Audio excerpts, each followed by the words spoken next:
भगवद गीता अध्याय 5। अर्जुन बोले, हे कृष्ण, आप कर्मों की सन्यासी की और फिर कर्म योग की प्रशंसा करते हैं, इसलिए इन दोनों में से जो एक मेरे लिए भली भांति निश्चित कल्याणकारक साधन हो उसको कहिए। श्री भगवान बोले, कर्म संन्यास और कर्म योग ये दोनों ही परम कल्याण के करने वाले हैं, परंतु उन दोनों में भी कर्म संन्यास से कर्म योग साधन में सुगम होने से श्रेष्ठ है। हे अर्जुन, जो पुरुष न किसी से द्वेष करता है और न किसी की आकांक्षा करता है, वह कर्म योगी सदा सन्यासी ही समझने योग्य है, क्योंकि राग द्वेषादि द्वंद्वों से रहित पुरुष सुखपूर्वक संसार बंधन से मुक्त हो जाता है। उपर्युक्त संन्यास और कर्म योग के मूर्ख लोग पृथक पृथक फल देने वाले कहते हैं, न कि पंडित जन, क्योंकि दोनों में से एक में भी सम्यक प्रकार से स्थित पुरुष दोनों के फलरूप परमात्मा को प्राप्त होता है। ज्ञान योगी द्वारा जो परम धाम प्राप्त किया जाता है, कर्म योगी द्वारा भी वही प्राप्त किया जाता है। इसलिए जो पुरुष ज्ञान योग और कर्म योग को फल रूप में एक देखता है, वही यथार्थ देखता है। परंतु हे अर्जुन, कर्म योग के बिना संन्यास अर्थात मन, इंद्रिय और शरीर द्वारा होने वाले संपूर्ण कर्मों में कर्तापन का त्याग प्राप्त होना कठिन है, और भगवत स्वरूप को मनन करने वाला कर्मयोगी पर ब्रह्मा परमात्मा को शीघ्र ही प्राप्त हो जाता है। जिसका मन अपने वश में है, जो जितेंद्रिय एवं विशुद्ध अंतःकरण वाला और जो संपूर्ण प्राणियों का आत्मरूप परमात्मा ही जिसका आत्मा है, ऐसा कर्मयोगी कर्म करता हुआ भी लिप्त नहीं होता। तत्व को जानने वाला सांख्य योगी तो देखता हुआ, सुनता हुआ, स्पर्श करता हुआ, सूंघता हुआ, भोजन करता हुआ, गमन करता हुआ, सोता हुआ, श्वास लेता हुआ, बोलता हुआ, त्यागता हुआ, ग्रहण करता हुआ तथा आंखों को खोलता हुआ और मूर्ता हुआ भी सब इंद्रियां अपने अपने अर्थों में बरत रही हैं, इस प्रकार समझकर निसंदेह ऐसा माने कि मैं कुछ भी नहीं करता हूं। जो पुरुष सब कर्मों को परमात्मा में अर्पण करके और आसक्ति को त्याग कर कर्म करता है, वह पुरुष जल से कमल के पत्ते की भांति पाप से लिप्त नहीं होता। कर्मयोगी ममत्व बुद्धि रहित केवल इंद्रिय, मन, बुद्धि और शरीर द्वारा भी आसक्ति को त्याग कर अंतःकरण की शुद्धि के लिए कर्म करते हैं। कर्मयोगी कर्मों के फल का त्याग करके भगवत प्राप्ति रूप शांति को प्राप्त होता है, और सकाम पुरुष कामना की प्रेरणा से फल में आसक्त होकर बांधता है। अंतःकरण जिसके वश में है, ऐसा सांख्य योग का आचरण करने वाला पुरुष न करता हुआ और न करवाता हुआ ही नव द्वारों वाले शरीर रूप घर में सब कर्मों को मन से त्याग कर आनंद पूर्वक सच्चिदानंदन परमात्मा के स्वरूप में स्थित रहता है। परमेश्वर मनुष्य को न तो कर्तापन की, न कर्मों की और न कर्म फल के संयोग की ही रचना करते हैं, किंतु स्वभाव ही बढ़त रहता है।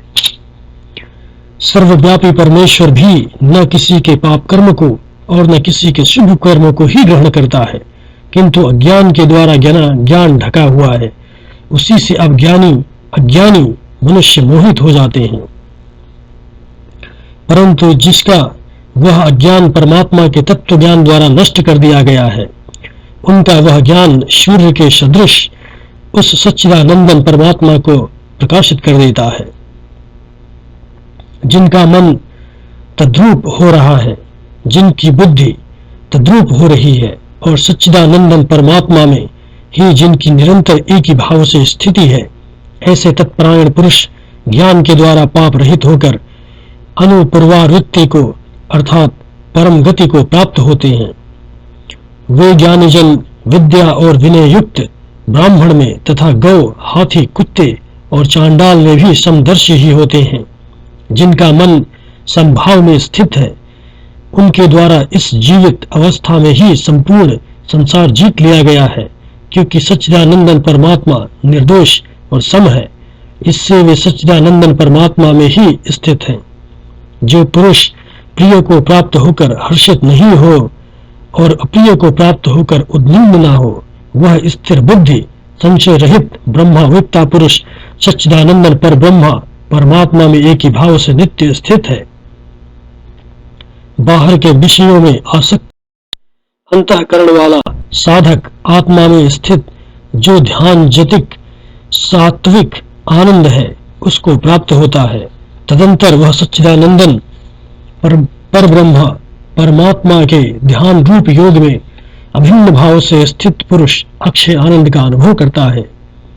जो ये इंद्रिय तथा विषयों के संयोग से उत्पन्न होने वाले सब भोग हैं, यद्यपि विषय की पुरुषों को सुख रूप भासते हैं तो और दुख के ही केतु हेतु हैं और आदि अंतः वाले अर्थात अनित्य हैं। इसलिए हे अर्जुन, बुद्धिमान विवेक की पुरुष उनमें नहीं रमता।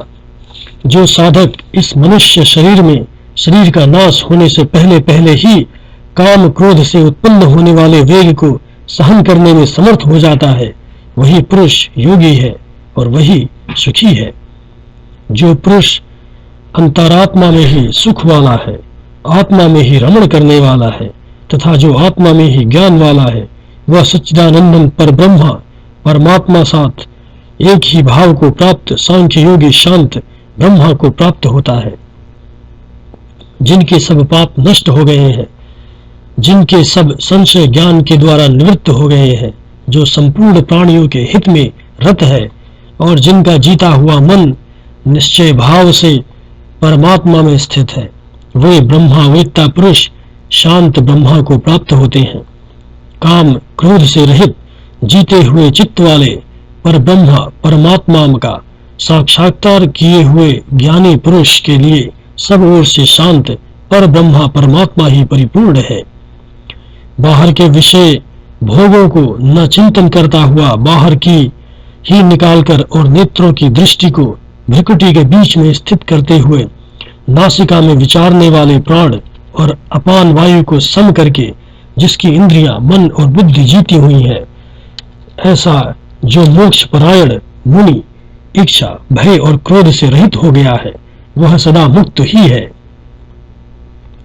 मेरा भक्त मुझको सब यज्ञ और तपों का भोगने वाला, संपूर्ण लोकों के ईश्वरों का भी ईश्वर तथा संपूर्ण भूत प्राणियों का सहृदय अर्थात स्वार्थ रहित दयालु और प्रेमी ऐसा तत्व से जानकर शांति को प्राप्त होता है। नाम पंचमो अध्याय।